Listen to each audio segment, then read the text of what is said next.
Welcome to W&L Sports Weekly. I'm Jeremy Franklin. This week we'll speak with women's basketball coach Pamela Findlay, track and field captain Charlie Zachariades, and wrestling captain Ron Tassoni. But first, a quick look back at the weekend in Washington and Lee athletics. Men's and women's swimming wrapped up the regular season with dual meet wins over Ferrum and host VMI. Wrestling dropped a pair of Centennial Conference matches, falling to Johns Hopkins and Gettysburg in Baltimore. At the Denison Lid Lifter in track and field, Janie Fugate won the 400 meters, and Dana Lee finished first in the long jump to pace the women's team, while Ian McDonald led the men's squad by tying the school record in the 800 meters. He placed second overall. Men's basketball fell 71-56 on the road against Guilford, and in women's hoops, the Generals beat Virginia Wesleyan 83-72. With me in the studio is assistant women's basketball coach Pamela Findlay. Pamela, welcome to the show. Thanks for having me. Saturday's victory over the Marlins was your first against a team in the top half of the ODAC standings. How important was that win for the team? That win was really huge. I mean, obviously, our record is very strong right now, and so we've had some quality wins, but we hadn't beaten some of the top teams in the conference. And I think it gave our players just a lot of confidence, knowing that if they focus in practice and bring intensity to the game, we can beat some of the top teams. It seems like someone different steps up every night for Washington and Lee. How balanced is the team? That is our team's greatest strength, frankly. I think it kind of causes problems for opponents and scouting reports and things like that. They can't just focus on one or even two players. For example, our sophomore guard, Jackie Clifford, she could drive to the basket, and if everyone collapses on her, then she can hit first-year Emily Perzik for a three. So teams can't just focus on one person, and it's been so amazing to see different people step up. One of the best examples is first-year Aylin Kelly. Towards the beginning of the season, she really wasn't getting a lot of playing time, but she hung with us. We believed in her, and we knew that if she was given the opportunity, she would step up, and she's done that in the past two games. Starting on Saturday, the Generals will face Guilford, Eastern Mennonite, Lynchburg, and Randolph-Macon over an 11-day stretch. Three of those teams have been in the ODAC championship in the last couple of seasons. Lynchburg was the preseason pick to win the league this year. What are the keys to performing well during such a grueling stretch? You're exactly right. It is kind of a rough stretch coming up. I mean, every ODAC game is so important, but this stretch is especially important. I think the biggest thing is that we just need to play Washington and Lee basketball. We need to focus on transition and shut other teams down, and then, baskets will fall. We also need to stay healthy and make sure we take light days light, get rest, take our off days seriously, take care of our bodies. And then we need to take one game at a time. We can't look ahead to Eastern Mennonite. We have to focus on Guilford first and then take each game by game. This is still a very young team. There are just two seniors on the roster. What are your expectations for the Generals in the near future? Well, we do only have two seniors, but they are two very important seniors. Just want to say that first off. Senior Annie Goff, she's been incredible for us throughout her whole career, pretty much been starting point guard, leading floor general on the court for us. So we're certainly going to miss her leadership. And then senior Maddie McGuire, she's probably one of the smartest players I've ever coached. She just understands basketball and understands scouting reports, and she's just a great voice for us in practice and in games. So we will miss them. But yes, we are returning so much experience, so much talent, and I'm so excited for our team. It's amazing to work with these student athletes every day, and it's really a privilege. So I think the sky's the limit for them. Pamela, thanks for joining us here. Good luck with the rest of the season. Thanks. I'm joined now by Ron Tassoni, junior wrestling captain from Media, Pennsylvania. Ron, welcome to the show. Thanks for having me.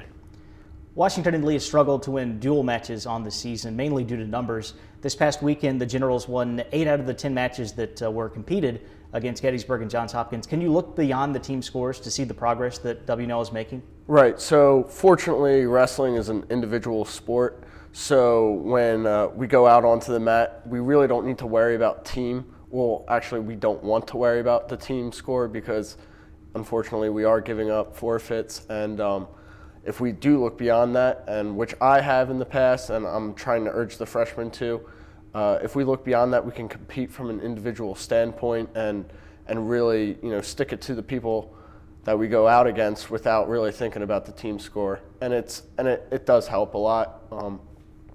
And I've had success, and everyone else has had success. Washington and Lee has competed against a very tough schedule. You faced several nationally ranked teams in dual matches and tournaments. How have the Generals benefited from facing that level of competition?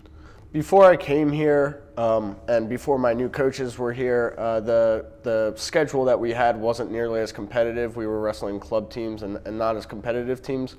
But ever since I was here, it has been a lot more intense of a schedule, and the competition is going to make me have a few losses. It's going to make everyone have a few losses.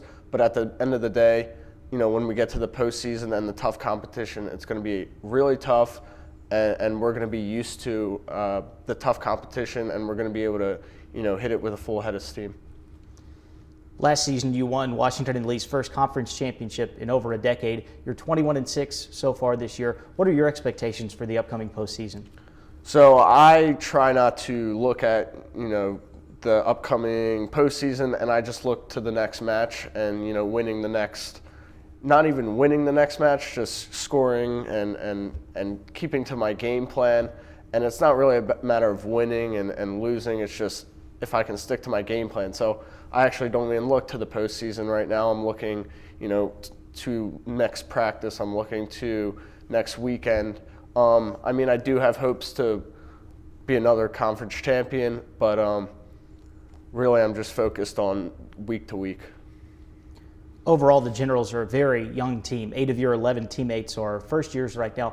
What will it take for Washington and Lee to continue to build up the program over the next few years? Right. So this year is a little different because we're so young, but I'm hoping we retain these freshmen or most of them. In college sports, it's so hard to retain numbers, and that's the key to victory and key to success. So that's what it's really going to take is retention and enthusiasm in the team. These freshmen really need to stick with it, and they need to. And I'm proud of them for sticking with it this far. And if they can do another 3 years, we can be a real powerhouse in our conference. Ron, thanks for joining us here. Best of luck with the rest of the year. Thank you. Here with me now is Charlie Zachariades, junior track and field captain from Chatham, New Jersey. Charlie, welcome to the show. Thanks for having me. Washington and Lee has produced some great individual results so far in the indoor season. How pleased have you been with the way the Generals have performed so far? I've been pretty happy so far with how we've done. We've had a few good first meets. Good to get a few races under our legs. We have a really young team, so it's nice to see the freshmen, the sophomores, put in some good results. You're a sprinter and a hurdler for the Generals. How strong is the team in those events? Not as strong as we've been in past years. It's tough losing Xander Tallman. He was a senior last year. Obviously, he won the 400-meter championship at NCAAs. So we lost him, but we've had a few good young sprinters. And on the hurdle side, I'm really the only hurdler as of now. But hopefully we'll get, we're trying to transition a few of the sprinters. So. This weekend, Washington and Lee will compete at the JDL Fast Track down in Winston-Salem. That's the site for the Division III National Championship meet in March. What kind of opportunity does that present for the team? Yeah, it's a really good opportunity for us.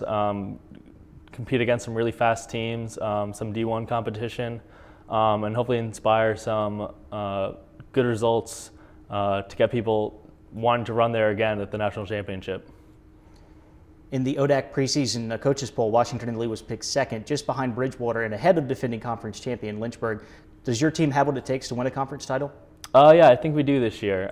It's going to be tough. We'll obviously have tough competition from Bridgewater and always tough competition from Lynchburg. But even though we've lost a bunch of really good sprinters and distance guys, all the other teams have as well. They've lost a bunch of seniors. So I think we have a young team, but we definitely have really good opportunities. Charlie, thanks for joining us here. Best of luck the rest of the way. Thanks for having me. It's time now for a look at the upcoming weekend. The track and field teams will compete in the Hilton Garden Invitational down in Winston-Salem, North Carolina. Wrestling heads to Collegeville, Pennsylvania to face Centennial Conference foes Ursinus and McDaniel. Both basketball teams are also on the road. The women visit Guilford, while men's hoops will travel to Bridgewater.